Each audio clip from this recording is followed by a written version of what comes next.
I'm thrilled to introduce you to some of our friends, Leroy Barber and Kathy Escobar, who are practitioners who have been in the trenches, faithful practice for years and decades. And we get to walk with them into a conversation around how do we do this? How do we engage these moments of crisis in ways that are true to our own context, but also in ways that allow us to stay in the game for the long haul, that are sustainable, that we aren't just acting as one-off activists who give everything we got for 6 months and then we're out of the game. But those of us that see this as a practice way of life that shapes and forms us for ongoing practice into the future, because that's what good news looks like for our neighbors, our proximate neighbors and our global ones. So pulling back a bit, my name is John Huckins. I'm the co-founding director of Global Immersion. We're a peacemaking training organization, and our work is to train people of faith to engage our divided world in restorative ways, and to do that with a theology and a practice that's accessible, tangible, that impacts the way we show up around our tables, our neighborhoods, and our global family. We do it in a variety of ways. We have immersive learning trips to the Middle East and here to the border to learn from peacemakers embedded within conflicts, and we do it through formation, workshops, retreats, online resources like this. But we trust and believe that God is restoring all things, that God's mission is to restore all things, and we're actually part of it. And that's our invitation as peacemakers. And so here we go into this conversation, couple nuts and bolts. You're going to have access to the panelists here, to Leroy and Kathy, through Zoom. You have a Q&A function. If you're coming in through Zoom, then drop your questions in there. We'll keep an eye on them. If you're coming in through Facebook, drop them in the comments. We'll keep an eye on those. And our team has an eye, and we'll bring those up, whichever ones we have time for, in a couple different Q&A sections. I was just going to say also, let's think of this as much as we can like a conversation more than a presentation, and allow that to guide where we go. Leroy and Kathy. All right. As I mentioned, these are two that we'd actually planned to have this webinar with them for a while. And then in this moment, like, man, if they could conclude this series with some tips for how to discern, how to navigate this overwhelming moment we find ourselves and have some discernment on what sustainable engagement looks like, we'd love for them to do that. And so, Kathy, can we start with you just giving a bit of intro of yourself, and then Leroy, and then we'll jump in towards the content. It's great to be here. I wish we could be in a room all together. It's so much easier. We can all see each other. But I am Kathy Escobar, and I co-pastor The Refuge, which is a Christian community and mission center in North Denver. We're 14 years old. And I write some. I'm a spiritual director. And really my main passion is really creating safe and brave spaces for transformation and healing. In all kinds of different contexts. So there's a lot of need for that in this current situation, of course, but over the long haul of just being people of presence who can really journey with people over the long haul has been the majority of my work over the years. Awesome. Thanks. Leroy, jump in. Leroy Barber. Currently, I'm a Director of Innovation for an Engaged Church through the United Methodist Church here in the greater Northwest area. I am also founder and president of the Voices Project, which my wife and I started together, working and encouraging and promoting leaders of color. Community developer, church planter, kind of been in that world most of my life, and so glad to be here. Thanks for having us, and look forward to this conversation. Beautiful. All right, hey, for all of you guys joining in, whether on Facebook or here on Zoom, if you jump in the comment thread, we'd love to hear from you. What's your name? Where are you from? And why are you jumping on this call? What is it about this topic specifically that had you sign in today? So name, where you're from, and why you're joining. So as I mentioned, this is the fourth part in this series of Everyday Peacemaking in the Pandemic. And many of us, I don't want to speak for everyone, but lots of people I'm speaking with are feeling pretty overwhelmed by the amount of need, by the tumultuous waters we find ourselves in.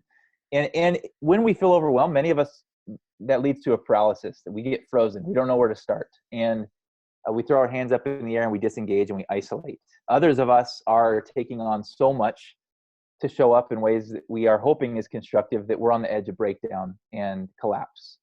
And so there's this temptation, especially in moments of crisis, either to be paralyzed on the sidelines or on the way to the sidelines because we've just overcommitted ourselves. And maybe it's coming from a place of unhealth in our yeses. Other of us are asking questions. What does it mean to give our lives to this work of restoration? We define peace as a holistic repair of relationship, ourselves with God, our neighborhoods. What does it mean to give our lives to this work of restoration for the long haul in the midst of a crisis? And I also want to acknowledge, and we'll tear into this on this call, how much of this question is a luxury only afforded to those of us with privilege. We define privilege as the ability to walk away. When a reality like this happens, I have the privilege to walk away from many of its realities, unlike many of my neighbors. We just had a neighbor this weekend, and she represents many others who aren't going to get a penny of this aid package that just went through because they're undocumented, and her husband just lost her job at the restaurant. And I have an ability to walk away from that, and I can just turn a blind eye, but that's out of my privilege, and she does not. And so we really want to wrestle with some of that nuance. Like how if we're discerning what is ours to do, can we just be comfortable not being triggered by this word privilege, but just acknowledge it's a reality so that we can enter into relationships with solidarity and equity.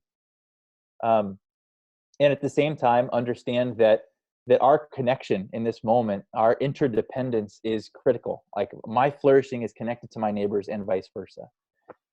And so as a metaphor, I wanted to frame this conversation. Many of us are familiar with the passage in our sacred text. Many of us are Christians on this call. Jesus is the story of the Good Samaritan, where Jesus is talking about this tumultuous road between Jericho and Jerusalem, and there's someone that's beaten and broken on the side of the road. Looks like they're dying.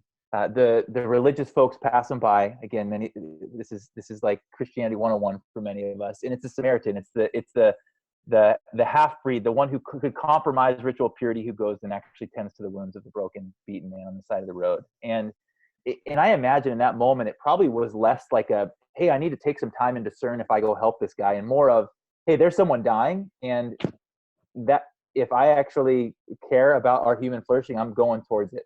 And so there's this, on one hand, we need to be willing to move towards the urgent crisis of this moment in whoever's beaten and broken, and we want to create a way of life that's sustainable for the long haul. So we're holding and requiring some, in the dissonance, maybe there's some discernment that needs to happen. So it's with this dissonance, these questions, these tensions, that we want to go into this conversation with Leroy and Kathy, who can help us build some tools for discerning how to engage in this moment and the moments to come. So Leroy, let's kick in with you first, my friend. Would you just brief us on what's the reality of your context right now, and how have you gone on a journey to discern what it is you're engaged with, and how's that impacted time, energy, resources, and beyond? So context, I'm in Portland, Oregon, and our context right now is, as I work, primarily majority of my time working with churches within the United Methodist area, but kind of bringing it really close to home is I live in a community and a neighborhood where I keep a really strong relationship with my local school. The principal and I have done a number of projects together for my support as a neighbor in this community. And so what that brought to was, as we were thinking about schools closing and what that meant and what impact that was going to make, I visited her and a few other principals, and their main concern was food. They worry about the children that attend their school and the families and how they're going to eat. And so that became the driver for our activity right now around gift cards and getting gift cards to families for food while schools close, and looking at organizations that have that have high numbers of free and reduced lunch. Some of the schools in our area have 100%. And so that's kind of what we dove into for this. Awesome. Thank you. Is that someone's ring? I don't know. Is that you, Leroy? Oh, you're muted now. We good. Okay, cool. Beautiful. Yeah. Let's hang on to that context and then go to Kathy. But a couple things that, even as I'm reading the comments that are coming in here in the chat, many people are jumping in because they respect and trust your guys' voices. Many are saying, like, the exact question I'm asking is, what do I do in this moment? Like, how do I decide with all the things that are going on? How do I show up? And I'm already hearing threads of proximity is a huge piece, Leroy, for you. It's like, what's right outside your door? What does it mean to find those influencers, ask them questions of what's impacting the most vulnerable right now? So I'm already listening for some of those themes that are coming up. All right, Kathy, take it away. So our context, there's some crossover here and there. I'm in North Denver, and so we are actually in the suburbs, and which makes us in a little different situation than the urban context. But a big part of our role is really everyone who's on the underside of power in the suburbs, who often are ignored and forgotten in all of the systems. So the refuge, our call is really to people who are somehow marginalized, under-resourced, unhoused, struggling with issues of physical and mental disabilities that make day-to-day things hard, accessing resources hard, a lot of loneliness and disconnection.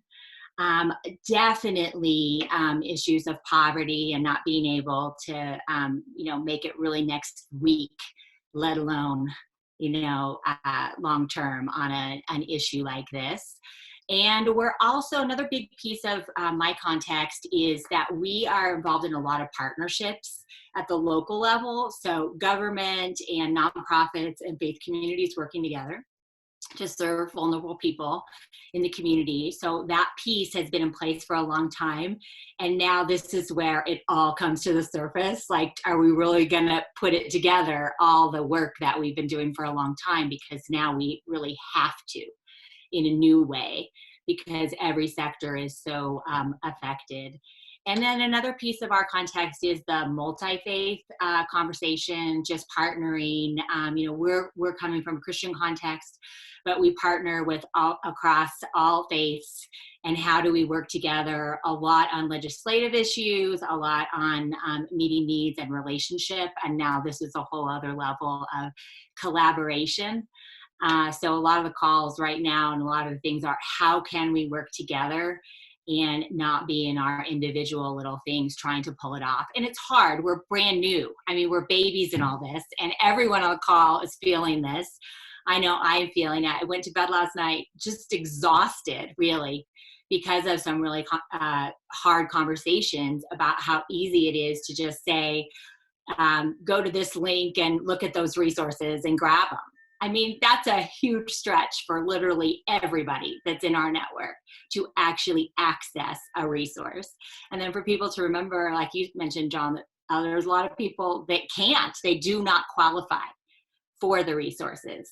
And so that's a bunch of our work, is to really capture and collaborate and advocate and work alongside those who fall through the cracks completely. What an image for the church. Imagine that the church is actually given a vocation and a practice that looks like showing up in those moments. And like, we're in a nation state, and we are, especially in moments like this, you realize the importance of infrastructure of nation state, and also as kingdom citizens, what does the church look like to show up in these moments? And especially for those that aren't going to be impacted by that nation state structure because of whatever reason their background is or their status. Okay, if that's super helpful on context, I think it's also important for everyone listening in to know that Leroy and Kathy are speaking out of their context, and it's your responsibility to become students of your context, such that you can go on this journey of discernment of what does it look like to show up well in this moment and in the long haul. And so it's out of their context they can help bring insight and training and tools. And also we are all students to our own. It's a different story in my neighborhood in San Diego as it would be for obviously Leroy and Kathy and theirs. Okay, what has it been like? What's the journey you guys have gone on to discern how to show up and in this moment, and what's that look like for time, resources, energy, and do you, having been in this again for decades, how are you already paying attention to it? I want to be in this beyond the next 2 weeks. I need to be in the game for the next years. And how is that informing what you've said yes to, and how you use your time, energy, resources? Leroy, let's go back to you. Yeah, that's a good question. I think for many folks, kind of this is inviting us, right, to examine our context, to examine where we live and what it means to be present there, right? For some, it's literally how am I present in my own home, right? Because I got to spend time there now. But I think the long-term connection piece is out of a built relationship, right? Um, that I know the principal of my local school. I know the vice principal of our middle school. I know the school board. The principal and superintendent of our school board. Like, what does it look like? Who do you need to get to know and keep that relationship even after this is over, right? And it's fine for relationships to start in crisis, but and it may be a good time for relationships to start, but how do you continue those relationships moving forward is the question to ask yourself within your local context. So I would say that probably is kind of the first step for me that I would offer. Who are those people? Yeah, that's Literally good. make a list. Yep. Yeah, as tangible as making a list, and then beginning to knock on those doors. And would you share more about what's unfolding as a result? Have you knocked on those doors and the gift card work, and what's that looking like? Who's jumping in? How are they jumping in? What kind of questions are bringing up? Well, it creates a little bit of a wave, right? So there's one relationship, right, that, in this case, let's just keep the gift card idea, that it starts with a principal. It rolls to a family, it rolls to a teacher, it is rolled to nonprofit organizations. It is like there's all of these ripples that have come out of that one relationship, and I think that's been incredible to watch that. And then even the connection points that happen out of that have nothing to do with me. That creates a larger what I don't know if it's safety net, but connection points for community as a whole, and how people support and know and continue to work and love one another. So one of the big things we discovered was the difference in handing somebody a gift card and asking somebody to stand in a line to get a lunch has been incredible, right? Uh, uh, People don't break down in tears when they stand in line to get a lunch bag, but when you hand them a gift card, it does something different in them. And I have, like, that is what's blown me away, right? To literally go, hey, here's a card so that you can keep your family safe during this time. That you don't have to send your kids out twice a day to go stand in a line and get breakfast and lunch, which they would have to do because that's what they count on. It shifts something in people, and engages their humanity and engages their dignity in a process that's different. And I would just encourage folks, as much as you can, like, think about dignity in however you're going to help people, right? You talked about the undocumented folks, right? And how that ripple is going to them, and how they deal with government lines and all those kind of things and not engaging. To connect with an organization that's connecting with undocumented folks to say, hey, take care of your family.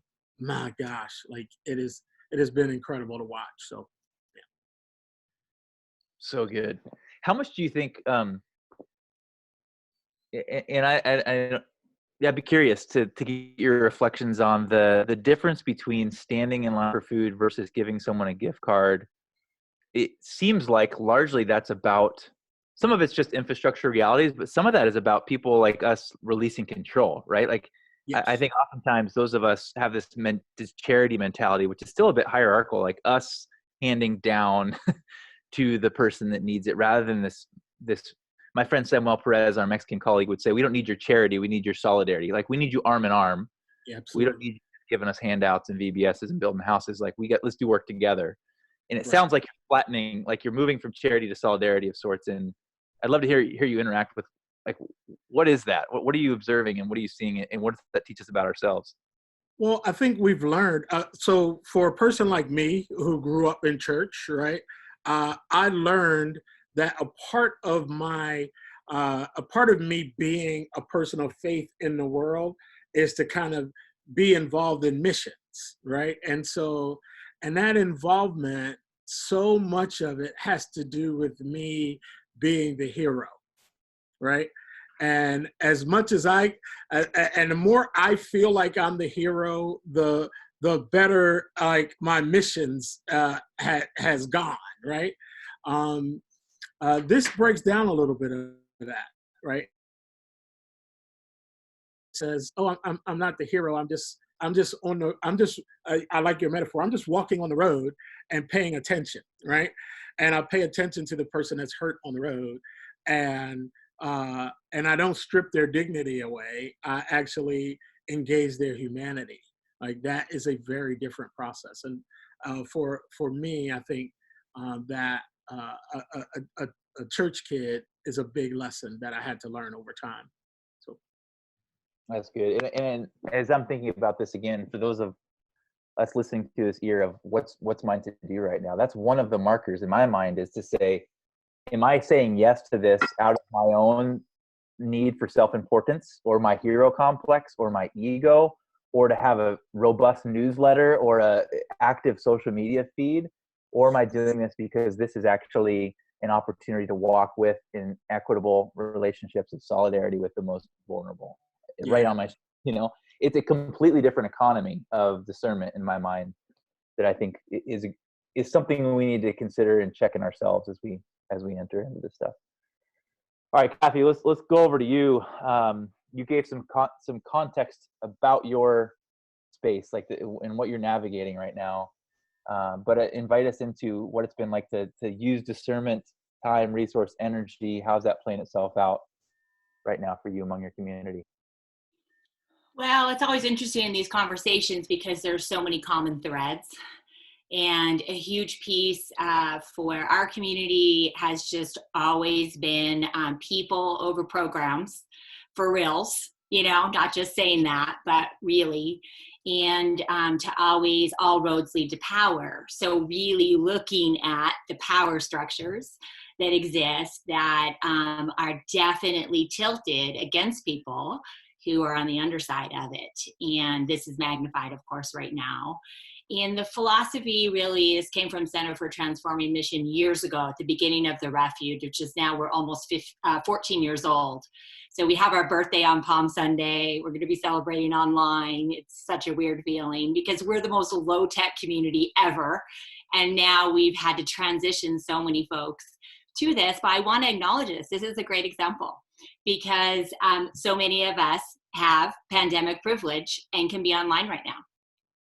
And there are tons of people that we're connected to do not have a cell phone that's working, or if they have one, it's just, minutes that you can use, don't know how to use any of this technology that's connecting people, and are really left out in the cold on so many things. And so it's a simple thing, like all of us just onboarded, and now we've got it. And then there's a whole group of people left behind. But in terms of a kind of power, we always use the prepositions matter. And so that 2, 2, and 4 are kind of the set positions really in all systems. And the idea that we like to do things to people, and that's patriarchal and creates oppression, or we like to do things for people, and that is matriarchal and creates codependence, and that really equality is with, the preposition with, and when the way that works is that's incarnational, and that creates transformation. And so that's kind of embedded in our community. And it is very fascinating how much resistance there is not in our community. We're kind of used to it because we also have recovery and 12 steps and some of that embedded in our culture.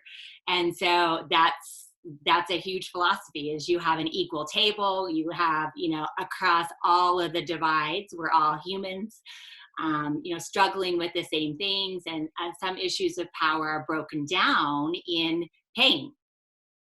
Pain is a great equalizer. The issue though right now is in crisis. It is really hard. Like 2 and 4 is just so easy to just pop up. And it has its place. So I don't want to just completely dismiss it, because there are basic things that need to get out and things that need to get done. But I think the call is always that is so much more comfortable. And actually, this points to what Leroy was saying, which I really appreciate, is that it's both sides. Is that sometimes those of us on the underside of power are used to being on the underside of power. And so there's a piece of just kind of knowing how that works. You know how to stand in line. And then you don't know how to be empowered in a new way. And in these moments where all the power is just, everything's imploding and everyone's affected, we're going to have to kind of right size a little bit and get our bearings. And so out of everything, what I would say, like right now, what we're dealing with is just giving ourselves a little bit of room to not have this nailed down this week, because this is very complicated. And at the same time, we can't rely on the old systems that move so slow and are centered on the Sunday gathering and like all the resources being there. I mean, I love this personally. I love that this is hopefully smashing some of that, because it's about freaking time for us to realize that all that resource sent in that direction is really hoarding power, and that let loose and resources spread. There's actually a lot of people to do a lot of things. If every individual just thought and prayed and wondered, who are 5 people right now that I'm going to center on? I mean, who are 1? Not everybody can do 5. So I'm just saying that that's nice math, better math. But if you could start somewhere and go, if everyone did that, we actually wouldn't need some of the resources that are so bogged down right now. I mean, no one's done more food in the last 2 weeks than they'd ever done in history in our town. And I know that all the services are the same way. And that's honestly because a lot of energy is still like, we're used to this set weird default. And we all just get kind of back in our positions. And if we're not careful, we're going to create those set positions in our response to this. That's so good. The journey from to with seems like we've had similar, when the 2018 migrant caravan showed up here in Tijuana, there was such a level of, it was a crisis moment. What do we do? The whole church around the country that we're connected with, like, what do we do? What do we do? What do we do? And it is, like you're saying, Kathy, it is important that we show up and do things in moments of crisis. But the more challenging question I'm hearing you guide us towards is, who are we becoming? Like, not just what are we doing, but who are we becoming in such that we could actually move from to and for to with way beyond this crisis. That we're using this an opportunity to be shaped into kinds of people who are breaking down those systems of hierarchy and patriarchy and disconnect in social systems that have just been in place that actually need to collapse, whether it's in institutions or in churches, in our institutional structure. And that those seem like questions of formation, not just, I think sometimes we can like almost let ourselves off the hook if we send that check, or we go do one volunteer service, or like, oh, I'm good, I did my part. Whereas what I'm hearing you say is this is actually a journey that requires all of us way beyond this. And so I don't know how you'd interact with that a little bit. I mean, some people use that language as discipleship, like it's a discipleship journey, not just a a one-off charity drop, you know? So, yeah, I'd love to hear you interact with that a little bit more if you would. I think listening to you, I think some of that angst, right? Some of the underlying tone around, and Kathy, I love your comments about being slow, like that. Just like, yeah. Some of the comments that are those underlying comments have to do with like some of the belief is that if you are not wealthy, or you find yourself in a hard economic situation, or you're poor, that you're dishonest, right? And that people with money or wealth, or even upper middle class, like, you know better, right? And you're a more honest person than somebody who's poor. So the gift card idea pushes that, right? It pushes this idea of like, hey, no, you take care of your family. Here you go, right? As opposed to, let me control what you eat, how you eat it, when you eat it, and that if you give us this resource, we are going to be honest with it. We're going to be more honest with it than you are, right? So there's also this tone that's under there of, we can't trust poor people with their own decisions and their own money. Well, as you were talking, that's what kind of came up for me. Like, yeah, you probably need to address that thing also within yourself, right? Do you have a space in you that's going, I don't know if I can trust these people with their own decisions. All right, so That's good. Kathy, do you want to jump back in on that at all before we jump into questions? I'll just say that the thought that comes to mind, the underlying rub, and this is really true, because most of the people who are connected somehow to Global Immersion or listening in are people of faith. A lot of us connected to systems, or if we're not now, we have been in the past. And a huge part is that we hate being uncomfortable. We hate it. And so we will do right now what we're all feeling uncomfortable. So, you know, people who normally don't feel as uncomfortable feel more uncomfortable than normal because of the depth and breadth and everything related to this. But the big challenge is we will find we're humans. And so we will always take the path of least resistance every time on first glance. And this is why the downward ways of Jesus no one likes them. You know, we like to talk about them. They're great fodder. And we believe in them. We kind of like intellectually get the theology, you know, we want us to be in, but when push comes to shove, the downward ways of Jesus are rough. And because it's slow, it's not measurable in ways that we like, super complex, because humans are really complex. And the systems are so jacked up, and we want simple. So we want measurable, and we want it to look a certain way, and, you know, to just honor and respect, like, all grants are built on this. All grants are built on this. And so everything is built on this. All of the systems are. And so I think the challenge, and I think a lot of people are up for the task, and I think it's time. People want to be more creative. And so small is better in this. And you can do a lot with people who are a little more nimble and do things unconventionally. Because even in the thinking, I'm still seeing it. Like, it's all like, how do you get this big thing going versus how do you help empower people to be practitioners in their context, in their own way, and really encourage them that that's enough. And so some people are going to have to go outside of their church systems. They're not going to be able to change them. They're going to have to do what's really on their heart. But all of us are going to have to deal with how we manage our discomfort over a long period of time. We're going to be in this for a long time. This is a long curve, and we're going to find every way to, like, make it more manageable as fast as we can, instead of embracing that this is messy and just a hot mess. And it's also a beautiful thing, because a lot of beauty is going to come in the midst of this really hard thing over time, but it's going to be hard to see. Yeah, that's good.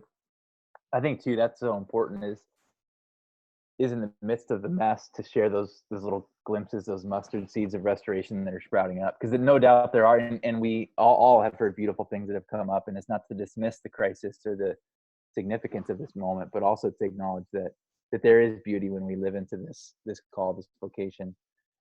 Leroy, there's some great questions. Those of you listening in, coming in Q&A in the chat, and we're tracking them. I want to toss this one to you, Leroy, and Kathy. Both of you actually would be great to interact with this. So, and again, hopefully we'll be able to get to as many of these as we can. I apologize if we don't. This is from Katie. Do you have suggestions for encouraging church leadership to speed up, step up, and not hoard power during this time? Many church leaders are stuck in this pattern. How do we help nudge them to take a first step? That's a good question. So what we did with this is to really shrink the process, right? To put in our minds that that families are being affected today. So we went from get the resource from sometimes a church, sometimes our denomination, sometimes a group, right? Buy gift cards, put the gift cards in the hand of the person who knows the families, like on the ground. When we did that, those gift cards literally got from the funding from a denomination to a family within a day, right? So funding, get gift cards, get them in the hand of the person who knows the family. The person who knows the family has the urgency. You got to get whatever the resource is, get it into that person's hands. On I literally gave out the first day gift cards to principals on a Saturday morning. By Saturday evening, like hundreds of families had gift cards because we didn't try to dictate the resource from up here, right? We put it in the hands of the person who had direct contact with families. That moves really fast. When they have that resource, they get it out the door. Institutions don't get it out the door. We can't distribute that quickly. So we see ourselves as providing this gift card, boom, get it to the person who can get it out the door. I hope that's helpful. That's good. Like relational proximity does feel like it collapses all those boundaries institutionally and across the board. Kathy, how would you interact with that? You called out the church's hoarding of power. What's your suggestions on how we get unstuck from this? Well, I mean, one thing I just want to say, just to honor the hashtag, we've been using this for years at the Refuge. It's hashtag things they don't teach you in seminary. And the truth is that some grace really for the reality that a lot of leaders are being thrust into something in a whole new way. And so, a lot of grace and gentleness initially, or just understanding that, some of what to be true, like you've felt that passion, you've been kind of wondering, you've been questioning already, like, is this what we're supposed to be doing? What about our neighbor? What about all of the people who really need what the church is supposed to bring that is not, consolidated, it's distributed. And so we've known it for a long time. And so this is a chance, of course, we know this, but it is also smashing the systems in a way that are really disorienting. So one thing I would say is definitely if there's a way to kind of get together to support each other as a start, a little bit of creativity on how do we just like get in the room and talk about, as break some of that staff and lay divide that needs to be broken. And in some communities it's already broken, but in some it's not so much. There's kind of like the people and then there's the staff. And so what what could be possible so we could just at least get together and start talking and praying and listening to what's already on the table. And, some of those things of just breaking down some of the initial barriers and get the juice going. I mean, I think tons of church leaders are super open, but I think an overwhelming thing is just remembering that a lot of times in these conversations, then staff is worried that they're going to have to sustain something that they can't do really right now. And so how do we, share that, be more honest? I think it really actually starts it's hard right now because we can't be around real tables like we would. But we can create one on Zoom. We can find ways to just get a little bit of juice in the room. And I think that could help break down some of the fear and just know that we're just at the beginning. So we don't have to do every single thing this week. That we've got to think a little bit over the longer haul, but we've got to move it faster than we've ever moved before. And I think people can kind of help leaders understand that there is an urgency and we don't want to have our systems be dictating the timeline because they're too slow. That's good. Awesome. Let me ask this question from Mandy Campos, and then I'll move towards our last prompt. She's basically noting the beauty of the ways that she's seeing organizations and people come together, like a unity around this common crisis that is experienced in this COVID-19 moment. And her question is, as community members, how can we encourage and support this unity to last in our local organizations and ministries beyond this moment? She asked the question, is it possible? And if so, what's the pathway to do that? Either one of you can jump in on that. You want to start? I can. Yeah, go ahead. And then I'll go. So you sure? Okay. I think, Mandy, so we have a organizing crisis, right? That is drawing us together. I think the answer to that is to remember that there are people who had organized crisis before this happened, right?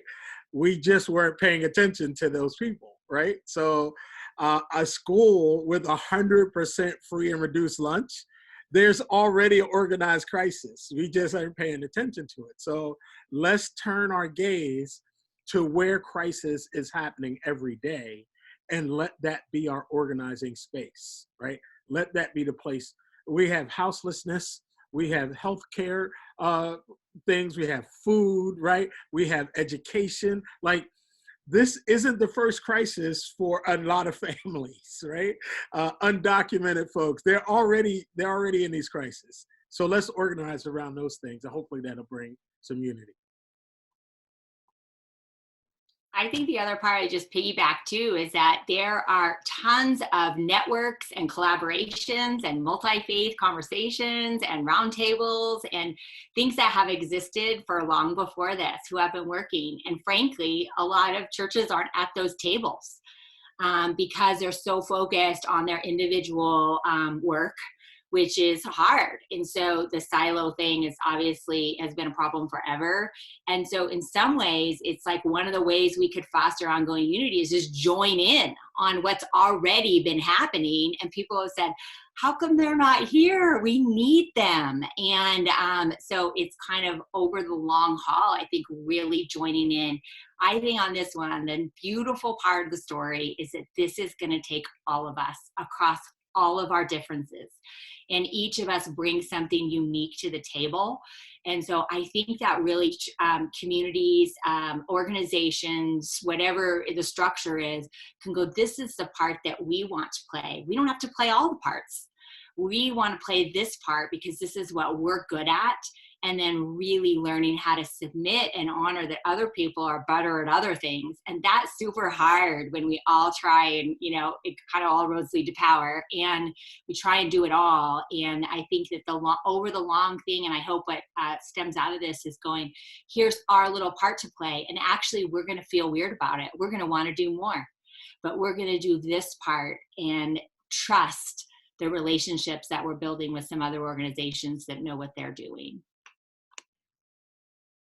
Awesome. So good. Hey, let me ask this last prompt and interact with this. I had some sub questions as well, but interact with this however you hear it. You guys have been, again, local practitioners for a long time, and you've seen others that have done this well, been in the game for the long haul. What are the qualities and characteristics that you've grown in yourself, that you've seen in others who have engaged deeply over the course of not just a crisis, but a lifetime?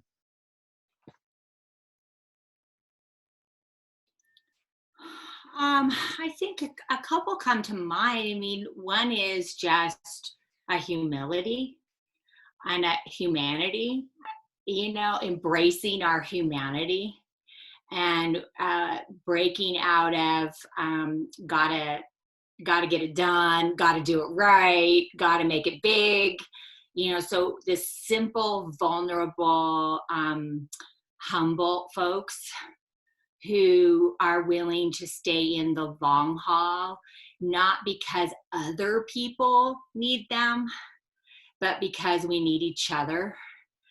And so the ability to receive and give, and that there's something about that energy and flow that people who have really lasted over the long haul kind of understand that. And people who are not interested in big wow bang, that there's something about the long, faithful, slow, vulnerable presence, and are just kind of used to failure because that's human. I would say, there's a saying, right? Like that you should go slow to take time to build relationships, right? Which I agree with, but remember there are already people who have relationships, right, that have been in place over long periods of time. I would say probably the opposite. Lean on those people so that this doesn't take forever to get done. They already have the relationships. They're already present in their community, which is the beauty of leaning on principles in this space, right? For this particular thing, it was a principal, a counselor at a school, right? A social worker at a school, right? They already know, they're already there every day in the trenches. Why would I'm going to lean on those long-term relationships in crisis. And I think some advice I can give is, let's not put out the let's take time for relationship thing right now. Let's lean on the relationships that are already there and support those. That's good. Yeah, I think that's interesting. Like that relational, leaning on those relationships requires a displacement of my control, and it presumes I'm not necessarily the protagonist in the story right out of the gate, the hero that's running around to fix the world's problems. Even though the intentions may be good, again, it's not trying to diminish that. And Kathy, like, your insight about humility, I think is so huge too. It's like, we live in such a connected world. We can amplify our production like never before, and we can be running around doing great things. And Angelique commented in the threads, like, if we don't have those deep roots that sustain us, that allow us to show up in ways that are humble, that displace our control and our power, I would imagine not only we would not be in the game for the long haul, we'd probably be disruptive and destructive to the local communities we're part of. And so that's such good stuff. There's a few questions in the Q&A. I want to have a few minutes towards the end. I want to be respectful of keeping this to an hour, so we just have about 5 minutes left. But a couple of questions, and either one of you feel free to interact with these. Julie has a question: how do I make sure my helping initiative born in this crisis are sustainable for the long run? Another one from Deva is a great one. Our second practice of everyday peacemaking is to immerse. When we have seen the humanity, the dignity, the image of God in everyone, we're to move towards brokenness, conflict. We don't run from it. And she's saying, how do we immerse? And when the reality is we're in a shelter-in-place moment, and being with, to use Kathy's language, is really hard on a physical level. So, yeah, either one of those. Either you want to jump in on that. Well, I'll just start really quick and say, I mean, this is, it's trite, but it's true. is that this is a long road. And so while we need energy for right now and how to cope, I mean, this is our oxygen mask first, and that is tricky. And that is, from a place of privilege, and we just kind of have to own that teeny bit. But this would be for anybody. It's like we've got to do whatever we can do to make sure that we are okay enough. And so, and trusting that, that's some of what you're doing, and practices that ground, and, making space, getting our own support networks in place in different ways, making sure that we have some of what we need to do what we feel really we're called to do. And so, you can't, it's good to tend to those things now, but you can't wait for them either, because they'll never be in perfect place. So we're all going to have to do them kind of simultaneously and really notice. And that's why inner work and knowing what's going on, and healing practices of just being in touch with our own brokenness and our patterns that are usually not the most helpful is really super important. But I want to build on what Leroy said really quick on the immerse part. When you're immersing from distance, is that there are so many organizations that really know what they're doing. And they really know what they're doing. And they've actually been waiting for this because they need help.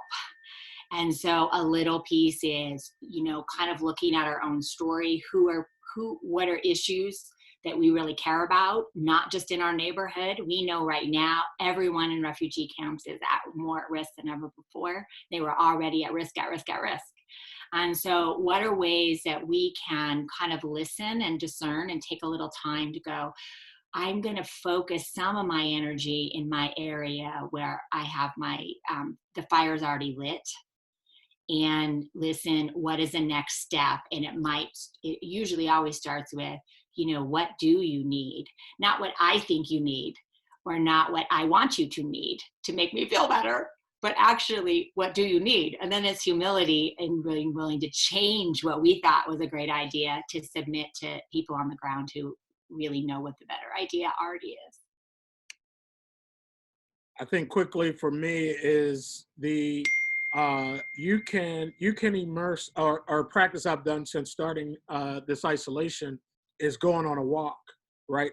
I got a little loop I've made around my neighborhood and through my neighborhood to take notice of who's there. What are the houses look like? What stores are there? Who's also walking that I can't get close to right now, but I can say hi. Like, I wonder about them. I want to get to know them after this is over, right? How are you going to come out of this isolation is important. You got time to learn what you can learn, get online. I wonder what that organization is I walked by the other day. I wonder what our families are struggling with. I wonder why there's so many apartments in our neighborhood. I wonder what that tire place, why don't I use that place? Why don't I go to that store? Who's this? Like do your homework now. Immerse yourself in learning right now so that you can come out of this isolation a different person than when you went in.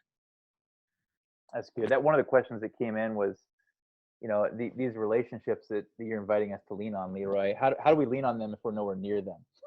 And many of us just have this massive proximity gap. And I think you're speaking to it. Like, begin with a very tangible practice of walking and asking yourself to see stuff that you've either been taught not to see, or have chosen not to see, or just haven't created space to see. And then ask the next question that leads to those relationships where we actually can lean on one another in equitable ways. This call needs to turn the corner towards the end. I want to hear from each of you on ways that we can support anything you're working on right now. But the question of this is, what is mine to do? What's the discernment pathway and process for this? And I'm hearing themes like relational proximity is huge. What is right in front and around us, either that I'm already engaged in this relationship, or it's one I have been blind to and I need to wake up to, and how am I showing up? I'm hearing formational questions like, am I engaging this in humility or out of some unhealthy need for me to grow in power and popularity? And Kathy, your last comment about, like, you need to also discern what's the stuff that your fire's already lit, that you don't necessarily need to do 10 more things that are brand new to you, where you're actually walking into waters that you're not as familiar with? What's the stuff that you are already giving yourself to, and how do you double down on that? And also show up for the broken man on the side of the road that's right in front of you, using the Good Samaritan metaphor. So I hope you're all, as you're listening to this, are harvesting some of these practices, these tools, these insights that have been lived in both these two. Let's Kathy or Leroy kick us off, and then Kathy, what are ways to stay connected with you and ways to support in the work you're doing now? And then I want to offer us a closing commissioning. At Leroy Barber on Twitter, at Leroy Barber on Instagram, Leroy Barber on Facebook. If you want to give to this gift card campaign, go to GoFundMe, grocery gift cards for families. Shoot us, get us any one of those ways, message us, and we would love to walk through your own context with you and give you some ideas on how to move forward. So probably the best way to get in touch with me is at kathyescobar.com, and then the different handles are there. I'm not very good on Twitter, but I am on Facebook and Instagram. And I would say that I had a new book that came out like 2 weeks before this on February 18th. And it's all about this. It's called Practicing Changing Yourself to Change the World. It's 10 practices to embody a better way of moving in the world. They're really hard, and they're really practical, and they can be applied to any of our contexts. And so it could be reading right now that you might want to get some tangible and kind of notice where, which do you really want to focus on right now, and what gets stirred up. But we are doing an online book group for 12 weeks, walking through the 10 practices, and Peace will be kind of, because it's current, is through the lens of the pandemic. And so kind of how to apply these things, healing and listening and loving, including equalizing, they kind of go on and on. But those core things, a way to engage with them. So that's all on my website. Awesome. Thank you both for your time. A couple other resources. We are going to have a follow-up email that has everything that Leroy and Kathy just shared in your inbox, so you can follow these links to connect with them. The webinars, this whole series, all four, we're building accompanying resources that actually do the work of consolidating all of these learnings, and will be sent into your inboxes as well. We want to personally thank, personally in a virtual way, our Embers community, which is a community of monthly funders who sustain this work, especially now. We are super grateful for you, and so thank you for making this happen and believing in this work. I want to remind you, Haley, our colleague, is hosting daily gatherings for centering and connection, 30 minutes a day. Contemplative practice. There'll be another gathering tomorrow and on Sunday. And if you want any other further resources, the best way to connect with us is to text the word peace to the number 66866. And we actually have a 30-day peacemaking practice guide that gets launched to you right away. I'm going to close with a benediction, a prayer, a commissioning. It's super relevant to this. It's Oscar Romero. Many of you are familiar with him. He's a saint within our Christian tradition, and his word about what it looks like to be committed to a kingdom vision of restoration, and also understand that we have limits and not take ourselves too seriously, was really profound to me. So these will be our final words. It's actually a longer quote. We're going to put it in the comments so you can read along if you'd like, and then we'll send you off from there. So this is again from Oscar Romero. It helps now and then to step back and take the long view. The kingdom is not only beyond our efforts, it's beyond our vision. We accomplish in our lifetime only a tiny fraction of the magnificent enterprise that is the Lord's work. Nothing we do is complete, which is another way of saying that the kingdom always lies beyond us. No sermon says all that should be said. No prayer fully expresses our faith. No confession brings perfection. No pastoral visit brings wholeness. No program accomplishes the church's mission. No set of goals and objectives includes everything. That is what we are about. We plant the seeds that one day will grow. We water seeds already planted, knowing they hold future promise.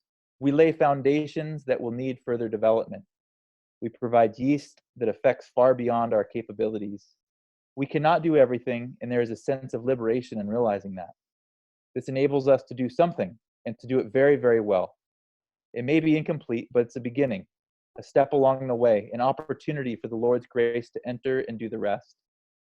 We may never see the end results, but that is the difference between the master builder and the worker. We are workers, not master builders, ministers, not messiahs. We are prophets of a future that is not our own.